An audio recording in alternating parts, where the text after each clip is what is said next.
Bom, pessoal, agora a gente vai falar sobre o processo de interiorização da colonização portuguesa na América, ou seja, o processo de expansão da colonização portuguesa em direção ao interior do continente. Esse é um processo que nós vamos assistir ao longo dos séculos XVII e XVIII. Para isso, a gente vai precisar do auxílio desse desenho que está surgindo aqui, né, desse desenho de uma parte da América do Sul, que vai nos servir para ilustrar, né, todo esse processo de expansão, ou esse movimento de expansão. Aqui nós vemos os limites naturais de parte da América do Sul, o Oceano Atlântico, né, o Oceano Pacífico por aqui, né, e também alguns rios, né, que são da nossa hidrografia, que são importantes para a gente compreender esse processo, porque em muitos casos esses rios serviram verdadeiramente como caminhos, né, para esse movimento de expansão. E para iniciar esse assunto, né, nós começamos a falar sobre a União Ibérica, né, ou seja, a anexação de Portugal à Espanha, unindo as duas coroas sob o comando dos reis espanhóis durante um período de 60 anos, que foi ali de 1580 até 1640. A União Ibérica começa com a morte do rei Dom Sebastião de Portugal, né? Dom Sebastião, ele assumiu o trono ainda criança, com só 3 anos de idade, e ele assume após a morte do rei Dom João III, que era o avô dele. E como ele ainda era criança, teve início um período de regências, né, até que ele se tornasse maior de idade. Nesse período, Portugal foi governado pela avó, né, do Dom Sebastião, a viúva do rei Dom João III, Catarina da Áustria, e depois da morte dela pelo tio de Dom Sebastião, o cardeal Dom Henrique. Nesse período, principalmente por influência do cardeal Dom Henrique, a Igreja Católica teve muita influência em Portugal, né? E o rei Dom Sebastião passava a ser visto, então, como aquele que era o escolhido de Deus para criar, né, na terra um grande império católico. Por conta disso, Dom Sebastião, já na maioridade, né, ele inicia uma guerra, né, contra os islâmicos, contra o mundo islâmico, iniciando pelo norte da África, no Marrocos, né, uma política expansionista cristã, muito ainda estimulada por aquele velho ideal das cruzadas, né? E nessa guerra contra os muçulmanos, no Marrocos, na Batalha de Alcácer Quibir, em 1578, Dom Sebastião foi morto aos 24 anos de idade, sem ter deixado herdeiros para o trono português. Então, com a morte do Dom Sebastião, se iniciou uma crise sucessória em Portugal. Quem assumiu o trono provisoriamente no lugar dele foi o cardeal Dom Henrique, já muito idoso, né? E ele morreu, o cardeal Dom Henrique, 2 anos depois, em 1580. E aí sim, com a morte do cardeal Dom Henrique, a crise sucessória se instala definitivamente. E nesse contexto, né, o rei da Espanha, o rei Filipe II da Espanha, da dinastia dos Habsburgo, era o parente mais próximo de Dom Sebastião e do cardeal Dom Henrique, e reivindica então o trono português, e acaba então invadindo Portugal e unindo as duas coroas sob o seu governo. Ele passa a ser, né, o Filipe II da Espanha e o Filipe I de Portugal, dando início à União Ibérica. Essa união das duas coroas na Europa acaba também tendo seus reflexos na América colonial, né?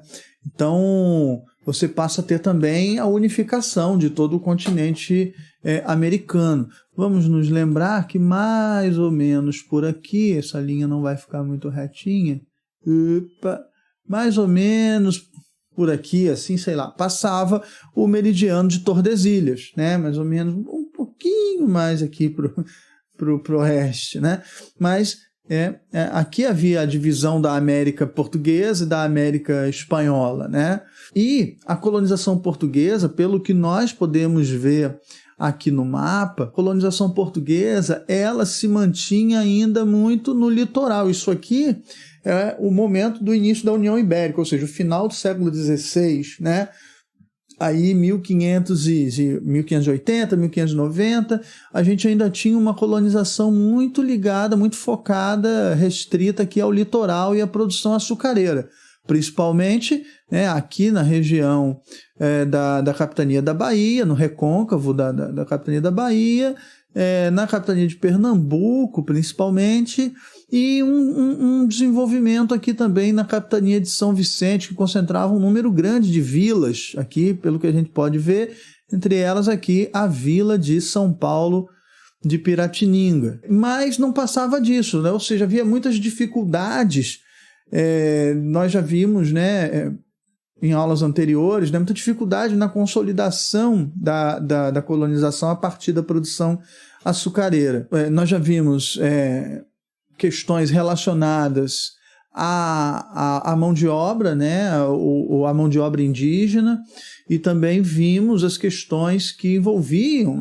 enfim, todo o processo de escravização indígena, as guerras constantes, a resistência indígena, a ausência de um comércio estabelecido de mão de obra escrava indígena, a atuação dos jesuítas, tudo isso foi obstáculo também para a consolidação dessa colonização, né? Só lembrando aqui, né, desde a metade do século XVI, desde o governo geral de Mendes Sá, a gente viu medidas sendo adotadas buscando regulamentar a questão da escravidão indígena, né, permitindo, por exemplo, os resgates dos índios à corda, né, ou a prática dos aldeamentos jesuítas. Aí em 1570, já no finalzinho do século XVI, é publicada uma carta régia permitindo a escravização de indígenas por meio das guerras justas.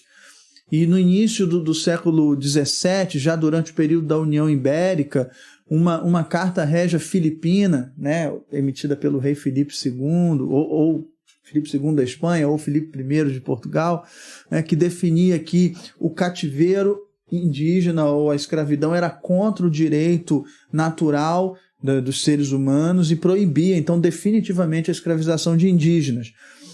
O que gerou protestos dos colonos, né, contra as autoridades coloniais, e acabou levando a uma série de conflitos entre colonos e jesuítas, enfim, e isso acaba levando a uma nova regulamentação já em 1611, alguns anos depois, que volta a permitir a escravização através dos resgates e das guerras justas, que acabou motivando essas expedições, né, para o interior, que vão inclusive ultrapassar aqui o limite de Tordesilhas, sobretudo nesse contexto da União Ibérica, em que essa divisão começa a não fazer muito mais sentido, né? Se as coroas ibéricas estão unidas na Europa, a América Espanhola também passa a ser uma coisa só, né?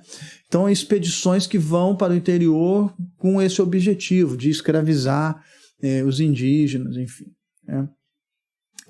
Essas expedições elas vão ser chamadas de bandeiras, né? São bandos de colonos que partem do litoral para o interior. É um movimento que vai ter uma força muito maior, né, aqui na região da capitania de São Vicente. Os vicentinos ou os paulistas que vão empreender esse movimento, que vai ser conhecido como bandeiras. Essas bandeiras, elas podem ser de três tipos diferentes, basicamente.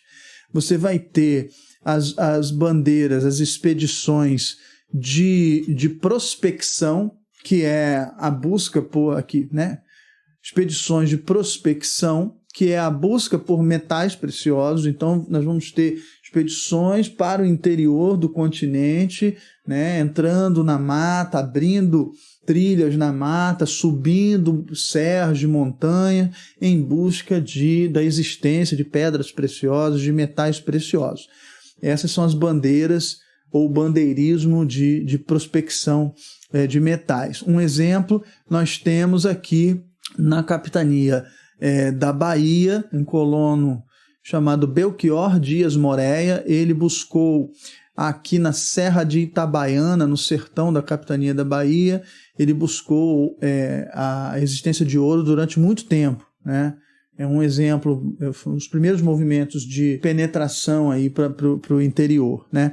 Você podia ter também as expedições de apresamento ou de preação de indígenas, que é a busca por atacar grupos indígenas e aprisioná-los e utilizá-los como mão de obra escrava e até vendê-los como mão de obra escrava. Nós vamos ter também o sertanismo de contrato, que é algo que vai acontecer em diferentes momentos, que era a contratação de expedições de bandeirantes para reprimir indígenas, né, que se recusavam, que resistiam ao domínio das suas terras, ou também para reprimir os quilombos, né, que eram uma estratégia de resistência dos escravos fugitivos, né? Vai ser uma prática maior a partir do século XVII, quando a utilização da mão de obra de escravos africanos começa a ser a mão de obra dominante na colônia, né? E os quilombos também começam a surgir com grande intensidade. E aí, então, as autoridades, tanto os senhores de engenho quanto os governadores das capitanias, as autoridades, até mesmo a própria coroa portuguesa, né, diretamente contratava grupos de bandeirantes para penetrarem na mata, encontrarem esses quilombos e acabarem com eles, recapturarem os escravos fugidos e entregá-los, né, para os seus antigos senhores. Enfim, esse é o sertanismo de contrato. Tá? Mais adiante, né, na segunda metade do século XVII, e ao longo do século XVIII, nós vamos ver mais dois tipos de movimentos de expansão para o interior que não são necessariamente bandeirantes, embora alguns grupos de bandeirantes tenham atuado também dessa forma, que são as entradas, né, que eram expedições oficiais de caráter militar, né, do governo português, aí depois do fim da União Ibérica, que vão ter mesmo o objetivo de abrir caminhos para o interior, para fazer o reconhecimento de território, para a ocupação do território. Essas são as entradas. E as monções vão ser expedições mercantis, vão ser expedições que vão começar a acontecer com mais intensidade ao longo do século XVIII, após a descoberta do ouro e o desenvolvimento da atividade mineradora na região que, né, mais tarde passou a ser conhecida como as Minas Gerais, né? Porque para chegar até essa região aqui, para que a mineração acontecesse, era preciso que houvesse o abastecimento dessa região com alimentos, né, com produtos, enfim, que vinham de fora, ou produtos que vinham da metrópole, ou produtos que vinham de outros pontos, né, da colônia. Então era preciso expedições que navegassem pelos rios, que percorressem trilhas e chegassem até essa região, levando alimentos. Isso acontecia sazonalmente, de tempos em tempos, por isso chamado de monções. Bom, então feita essa parte aqui introdutória, apresentando essa questão principalmente dos conflitos, né, desses tempos iniciais da colonização, na virada do século XVI para o XVII, e a atuação dos bandeirantes, né? A gente começa a falar aqui das missões jesuítas e dos ataques bandeirantes a essas missões, né? Principalmente aqui na região que atualmente reúne, né, o atual sul do Brasil, o Uruguai, uma parte da Argentina, do Paraguai, até mesmo da Bolívia. Essa região aqui, que era uma região, se a gente lembrar aqui da linha do limite de Tordesilhas, uma região pertencente à América Espanhola, né? Aqui nós vemos, eu vou aproximar um pouco aqui o zoom, né? Aqui nós vemos essas cruzes amarelas, elas representam a localização de algumas missões jesuítas nessa região aqui, próxima aqui ao rio Paraguai, né, que é esse rio que vem descendo por toda essa área, atravessando aqui até chegar à Bacia do Plata, né, que era, portanto, um rio muito importante, porque era um dos caminhos de escoamento da prata extraída pela colonização espanhola aqui, né? Então a presença da colonização espanhola nessa região era através das missões jesuítas que começam a se formar no entorno desse ponto aqui, né? Essa área em lilás aqui é a província espanhola do Guairá, onde viviam índios guaranis, né? Nessa região que está aqui entre o Rio Paraná, que é o Rio Paraná, né, que também é um rio muito extenso, que nasce aqui no nosso Planalto Central e vem descendo também por aqui até encontrar o Rio Paraguai, né? Então aqui o Rio Paraná, ele tem também aqui uns afluentes muito importantes, que são o Rio Parapanema, então que limita aqui ao norte essa província do Guairá, né? Ele vem até aqui a capitania de São Vicente, na América Portuguesa, e nós temos aqui também o Rio Iguaçu, né, que é o limite sul, então, dessa província aqui do Guairá. Essa província do Guairá, então, começa a ter, né, um número cada vez maior de missões ou reduções jesuítas. E a presença dos índios guaranis nessa região começa a atrair a ação, né, de expedições bandeirantes para essa região.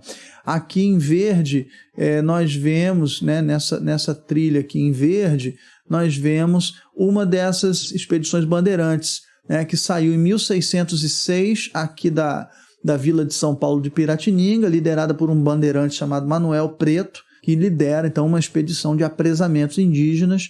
Ele entra aqui na mata, sobe a serra, chega até a nascente do rio Parapanema, vem navegando pelo rio Parapanema até chegar aqui à província do Guairá, para escravizar indígenas. Essa foi a primeira de pelo menos aí umas 5 expedições que nós vamos ver, lideradas por esse bandeirante, para essa região aqui, até 1630, mais ou menos. Então, 1606 até 1630, até a década de 1630, nós vamos ver a atuação desse bandeirante, por exemplo, em conflitos nessa área, escravizando indígenas. E por conta disso, de ser uma região, portanto, de conflito, os jesuítas espanhóis vão avançar para essa região e vão começar a fundar lá também missões, né? Em 1610, os jesuítas espanhóis fundaram nessa região aqui 2 missões muito grandes, muito importantes, que vão reunir dezenas de milhares de indígenas, que vão ser reduzidos, né, nessas reduções, ou seja, que vão passar por um processo de aculturação, que vão ser desenraizados de boa parte de suas culturas originais e reagrupados nessas missões, né, onde eles vão ser cristianizados, vão aprender a falar o português, né, ou seja, um processo de domínio colonial através da cultura, né, além de aprenderem e desenvolverem conhecimentos sobre agricultura, um artesanato voltado para atender às necessidades das próprias missões, das próprias reduções, né? O que começou a fazer desses indígenas agrupados nessas missões o alvo preferencial das expedições bandeirantes, porque agora os bandeirantes vão passar a atacar principalmente as missões, porque os índios das missões, os índios das reduções, eram uma mão de obra mais atraente nesse processo de escravização indígena, né? Porque eles já falavam português, eles já sabiam, já conheciam algumas técnicas de algumas profissões, né? Então eles acabam sendo o alvo preferencial aí dos bandeirantes. Essas 2 missões aqui serão as missões de Nossa Senhora do Loreto, essa primeira aqui, e a outra, a missão de San Inácio, ambas nas margens aqui do rio Parapanema. E aí, então, isso tudo, lembrando, são ações dos jesuítas espanhóis, né? As autoridades portuguesas, o governo geral, criou em 1614 a cidade de Curitiba, nesse ponto aqui, ó. Então aqui nós temos o limite mesmo entre a América Portuguesa e a América Espanhola. Mais ou menos aqui, nós temos aqui o limite de Tordesilhas, aproximadamente nesse ponto. Então você começa a ver uma aproximação da colonização portuguesa nessa região, né, seja pelos bandeirantes ou pela ação do governo geral de criar aqui cidades, depois nós vamos ver o surgimento de vilas aqui, né, e também o avanço dos espanhóis através da ação dos jesuítas, né. Essa área começa a ser, portanto, uma área de disputas também entre a colonização portuguesa e a colonização espanhola. Também nesse mesmo ano, fugindo um pouco desse tema, mas para entender que essa criação de Curitiba não é algo isolado também, é uma política do governo geral, a criação de novas vilas e cidades, né, na América Portuguesa, ampliando, portanto, a ação, a presença da colonização, né? Também nesse mesmo ano a gente tem a criação da cidade de Cabo Frio, que deixa de ser uma vila e passa a ser uma cidade. E aí a capitania do Rio de Janeiro passa a ter duas cidades, a cidade do Rio de Janeiro e aqui a cidade de Cabo Frio. Então, esse processo também a gente vai ver aqui na região Nordeste, né? A criação da cidade de Fortaleza, por exemplo, na verdade se chamava cidade de Nossa Senhora do Amparo, que depois se torna Fortaleza. Esse é um momento também de expansão, portanto, da colonização portuguesa. Um outro ponto importante da gente destacar aqui nesse período, olha aqui a nossa linha do tempo aqui embaixo correndo, né? Nós estamos aqui entre 1610 e 1620. Nessa época, além dos conflitos que ocorriam aqui no sul, a gente começa a ter também um outro tipo de conflito, que é o avanço das ameaças de invasões externas, de invasões estrangeiras, né? No norte, no nordeste, nós vamos ver, né, o aumento da presença estrangeira, né? Então a gente tem, por exemplo, a presença de ingleses, franceses nesse período, né? É importante lembrar que é justamente nessa época que está começando a colonização inglesa e francesa na América do Norte, por exemplo, né? Então esses países agora, que até esse momento estavam excluídos do processo de colonização por conta do Tratado de Tordesilhas, eles agora estão iniciando as suas próprias expansões comerciais, né? Então a gente já viu em aulas anteriores, né, que foi em 1607, por exemplo, que os ingleses fundam a colônia da Virgínia na América do Norte, né, e a cidade de Jamestown, dando início ao processo que resultou na criação das 13 colônias inglesas na América do Norte, né. Em 1608, no ano seguinte, os franceses fundam Quebec também, que dá origem ali à colonização da parte mais ao norte da América, que vai dar origem no futuro ao Canadá, né? Em 1620, né, já terminando essas duas primeiras décadas aí do século XVII, a gente teve também a fundação da segunda colônia inglesa na América do Norte, né, de Plymouth, que dá início à colonização ali da Baía de Massachusetts, dando origem ali à chamada Nova Inglaterra e a um desenvolvimento econômico daquela região. Enfim, é esse o contexto, né? Também nesse contexto, os franceses, os ingleses não se limitaram só à América do Norte, eles vão procurar ocupar áreas coloniais em todo o continente americano, né? Em 1612, os franceses invadiram aqui, ó, a região do Maranhão, né?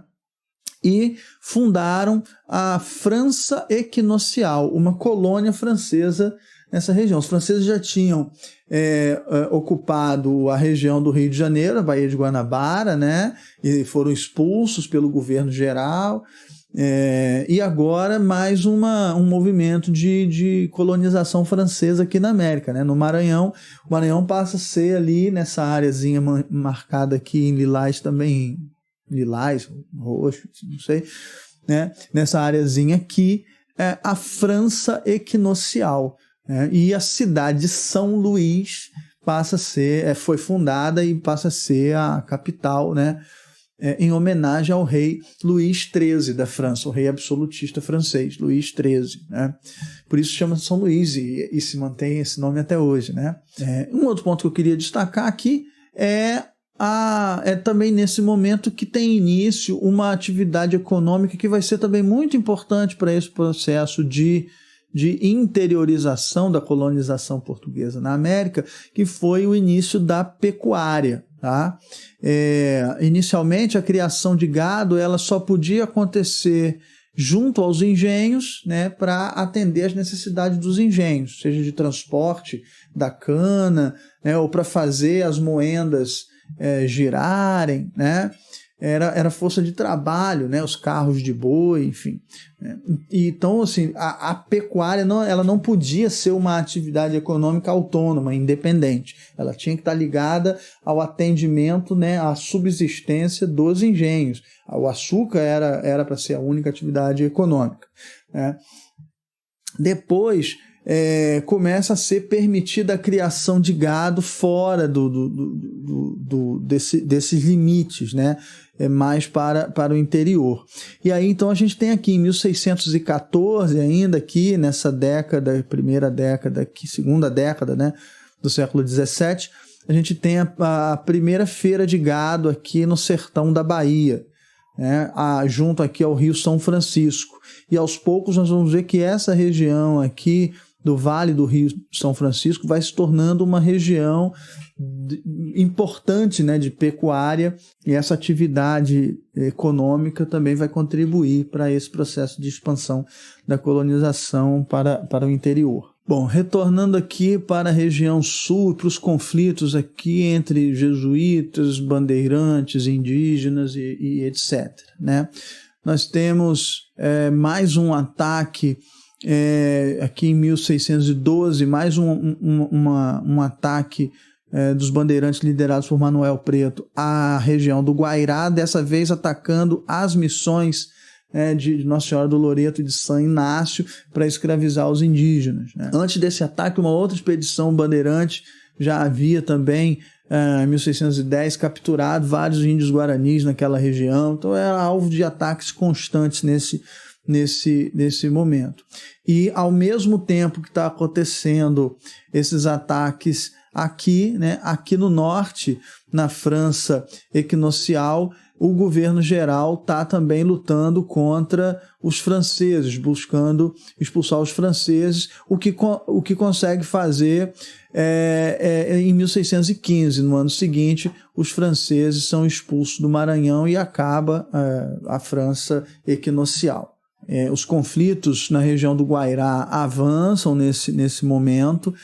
Nós temos aqui mais uma expedição, né, saindo de São Paulo, dessa vez pega aqui o rio Parapanema e depois vem pela mata, né, e ataca os índios mais ao sul da província do Guairá. Né? Essa foi liderada por Lázaro Costa em 1615 e em 1619 mais uma expedição liderada pelo Manuel Preto ataca as missões de Nossa Senhora do Loreto e de São Inácio aqui. Bom, isso faz com que uma nova missão seja criada pelos jesuítas espanhóis aqui nessa região. Né? Em 1622 é fundada aqui neste ponto, às margens do rio Tibagi, que é um afluente aqui do Parapanema, a missão de São Francisco Xavier. Né? E também aqui ao oeste do rio Uruguai, num território que atualmente pertence à província de las Misiones, da Argentina, né? São criadas aqui também mais outras missões jesuítas. Então vejam que o número de reduções aqui vai aumentando à medida que os conflitos vão se intensificando. Porém, em 1623, no ano seguinte, o bandeirante Manuel Preto empreende mais um ataque à região, atacando agora as 3 missões da província do Guairá, né? Justamente pelo que eu falei antes, né? Os índios das missões acabam sendo mais interessantes, né, para serem escravizados, começam a se tornar escravos mais valiosos nesse mercado de escravização indígena. E aí então a gente vai assistir ao longo da década de 1620 um espantoso avanço das missões pela província do Guairá nas margens dos principais rios existentes ali. A gente vai ter mais 10 missões jesuítas sendo sendo criadas ali. Aqui, seguindo o rio Tibagi, nós vamos ter as missões de São José, São Francisco Xavier, que já existia, né? Nossa Senhora da Encarnação e São Miguel. São essas aqui. Vamos ter também no rio Ivaí, né? Essas missões aqui, as missões de Jesus Maria, São Pedro e São Antônio, né? São essas três aqui. Aqui pelo rio Corumbaraí, né, foram fundadas São Pablo, São Tomé, Los Angeles e Concepción, né? No rio Piquiri, a gente vai ter a redução de Nossa Senhora de Copacabana, e no rio Iguaçu, aqui, né, no rio Iguaçu, nós vamos ter a missão de Santa Maria. Todas essas missões foram fundadas pelos jesuítas espanhóis na década de 1620. Né?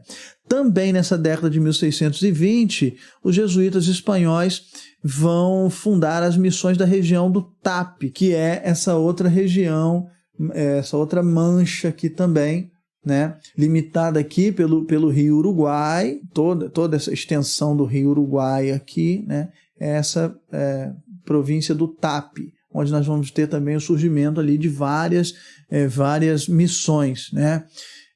Aldeando então os índios guaranis ali daquela região, pegando o rio Uruguai e os seus afluentes ali, né? Você vai ter ali a missão de São Nicolau, São Francisco Xavier também, com esse nome, que foram as primeiras criadas. Depois vocês vão ter a Candelária do Ibicuí, e já a partir da década de 1630 nós vamos ver a fundação das demais missões dessa região, né? E aqui, mais uma vez, à medida que aumentam as missões, né, se intensificam os ataques dos jesuítas. Em 1629, nós vamos ter 2 expedições muito violentas nessa região, né? Essa que está aqui em verde foi a expedição liderada pelo Manuel Preto, e em rosa a expedição liderada por Raposo Tavares. Eles partem juntos de São Paulo, né, em direção à região aqui do Guairá, né, e nesse confronto aqui, todas essas missões do Guairá, as menores, as mais recentes, foram completamente dizimadas, destruídas, né, nessa guerra, sobrando apenas as 2 primeiras missões, a missão de Nossa Senhora do Loreto e de São Inácio, né? Então a gente tem aqui a bandeira de Manuel Preto e Raposo Tavares destruindo as missões do Guairá. Restaram então apenas essas 2 missões aqui, e após esse conflito com as bandeiras de Manuel Preto e Raposo Tavares, temendo novos ataques, né, bandeirantes, os jesuítas e indígenas que sobreviveram, que permaneceram aqui, né, os sobreviventes, construíram cerca de 700 embarcações, tipo jangadas assim, né, e partiram navegando aqui pelo rio Parapanema até o rio Paraná. Cerca de 12.000 pessoas, entre indígenas e jesuítas, empreenderam uma fuga impressionante, né? Ao mesmo tempo, navegando aqui as correntezas do rio Paraná, chegando até a região das cataratas das 7 quedas, que, né, estão entre as maiores cachoeiras do mundo.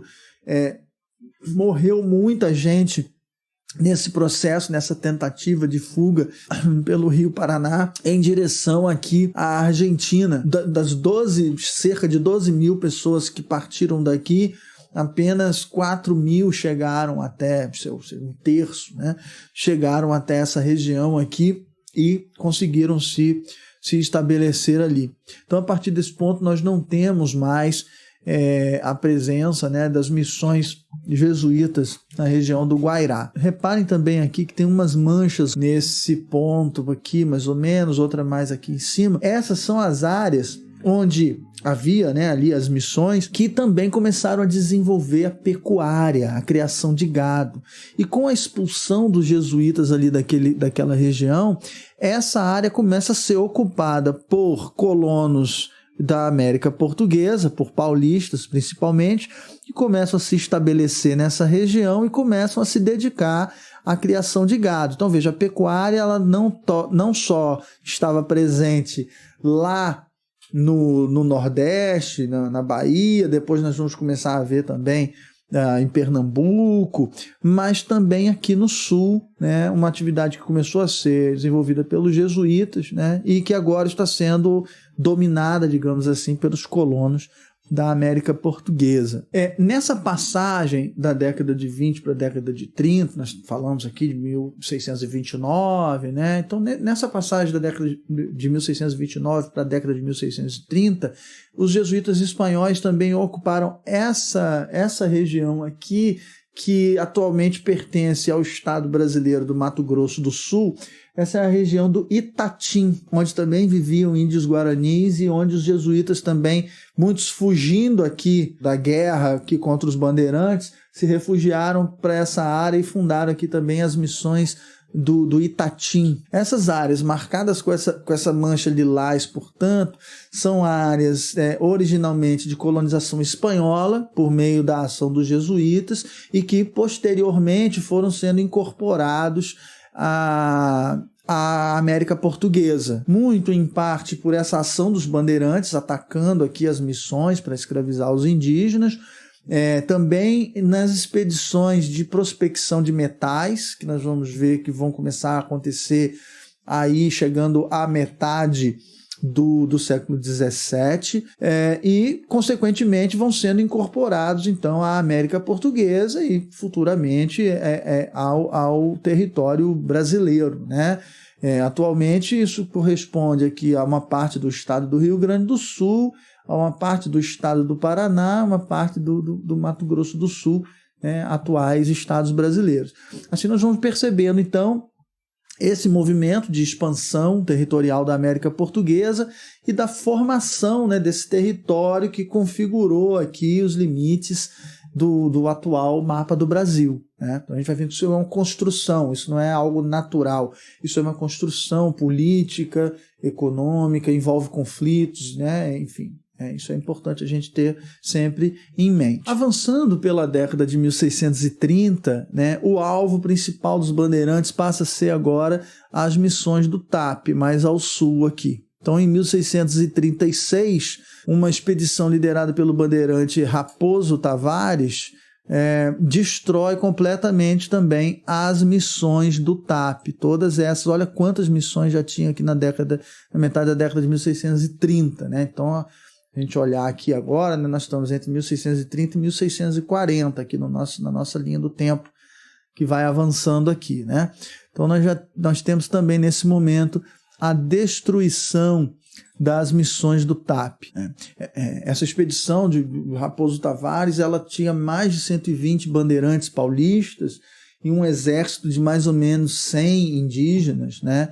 E conseguiu então derrotar os indígenas do TAP e os jesuítas dali e acabou com todas essas missões. Em seguida, uma expedição liderada por Fernão Dias, que está assinalada aqui, a rota dela está assinalada aqui em rosa, né? Ele parte aqui em direção a Curitiba e de lá ele veio para o interior, chegando à antiga região do TAP, né?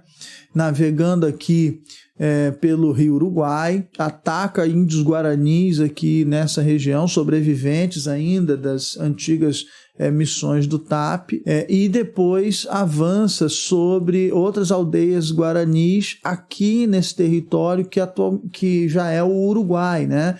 Aqui navegando pelo Rio Soriano, que é o rio que vai dar também aqui na Bacia do Plata. Veja que os ataques também à região do TAP fizeram com que o gado criado pelos jesuítas nessa região também fosse dissipado, se espalhasse por uma grande área aqui nessa região. Essa mancha marrom, toda a região do mapa que nós vamos ver aqui, mancha marrom, né, é a área de pecuária, de criação de gado. Então, até porque aqui você tem uma paisagem natural que contribui para isso, né? A vegetação de pasto natural dos pampas, vai contribuir muito para que essa atividade econômica se expanda por essa região. Não é à toa que a região sul do Brasil, a Argentina, o Uruguai, né, é reconhecida, um dos traços, né, da culinária e da cultura da região é o churrasco, o consumo da carne, está relacionado a esse processo histórico, né? Essa atividade é introduzida pelos jesuítas e tomada por esses colonos da América Portuguesa que invadem a região para escravizar indígenas e também para se apoderar das riquezas dos jesuítas e das atividades econômicas desenvolvidas por ele, né? Então há aqui também um interesse, né, em dominar a pecuária, em dominar essa atividade econômica. Aí, deixando um pouco a década de 1630 e entrando aqui pela década de 1640, né, nesse contexto, o que é que está acontecendo? Esse vai ser um assunto de uma outra aula, onde nós vamos falar exclusivamente sobre as invasões holandesas na América Portuguesa, né? Esse é um momento em que muitas mudanças estão acontecendo, né? Na década de 1640 a gente começa a ter o fim da União Ibérica, né? Então a União Ibérica termina em 1640, né? Nós tivemos nesse intervalo também a invasão holandesa na América Portuguesa, né? Os holandeses dominaram toda essa parte laranja que está aparecendo aqui no mapa, ou seja, desde o Nordeste açucareiro aqui, a capitania de Pernambuco, chegando até o Maranhão, né? E também uma parte da América Espanhola, que atualmente, né, envolvendo aí o Suriname, envolvendo Caracas na Venezuela, tudo isso foi domínio holandês durante décadas, mas isso é um assunto que nós vamos falar em separado, né? E os holandeses, nesse momento em que eles estão se expandindo, eles não estão dominando só os domínios portugueses na América, como também na África, na Ásia, né? E aí, justamente em 1640, 1641, que os holandeses dominam regiões africanas que eram muito importantes para o tráfico negreiro internacional, notadamente o tráfico negreiro português. Eles dominam os principais pontos da Costa da Mina e também em Angola, os holandeses, e passam a dominar, então, os principais pontos, né, do tráfico negreiro português. E isso faz com que os comerciantes de escravos holandeses direcionem essa mão de obra apenas para as áreas dominadas por eles.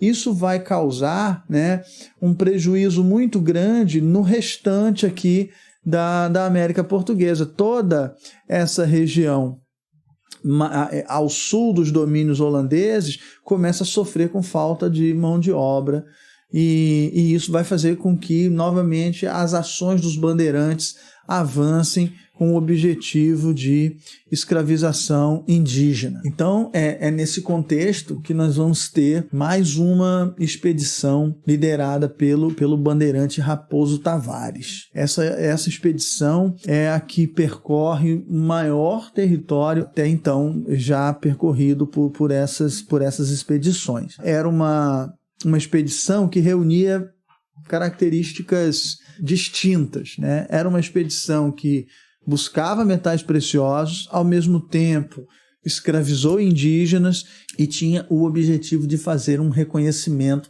do território. Raposo Tavares era um colono que tinha estado tempos antes em Lisboa, né, em Portugal, e recebeu do governo da corte essa missão de percorrer o interior. Tinha o objetivo de fazer o reconhecimento do território, né, navegando para regiões que até então não tinham sido ainda percorridas, né, pela colonização portuguesa.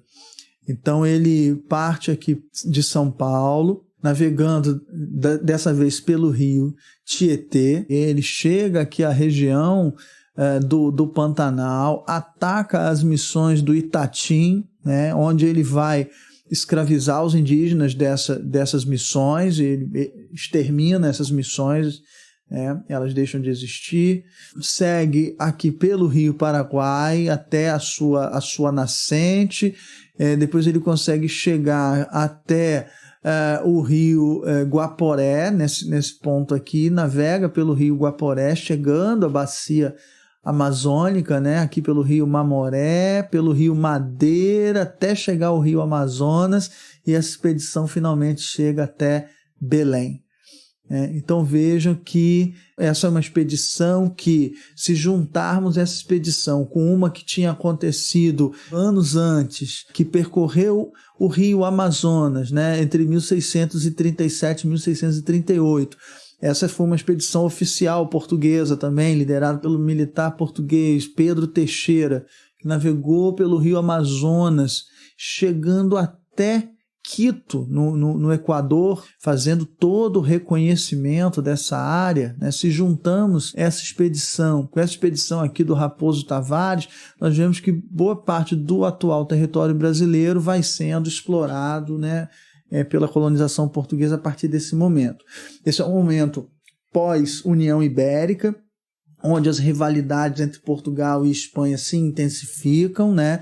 E agora o limite de Tordesilhas já não existia mais, né? E os portugueses estão declaradamente num movimento de expansão sobre os territórios espanhóis. Esse movimento é parte do movimento português que ficou conhecido como a Restauração Portuguesa. Ou seja, Portugal começa a buscar restaurar sua autonomia em relação à Espanha, também em relação aos holandeses, que haviam dominado boa parte do seu império colonial, e com isso começa esse movimento de expansão territorial, não só na América, mas também nos outros continentes. Então é isso, pessoal. A gente vê com isso aqui uma parte desse processo de expansão colonial portuguesa na América, né, na primeira metade do século XVII, e o restante desse processo a gente vai vendo ao longo das próximas aulas. Um abraço.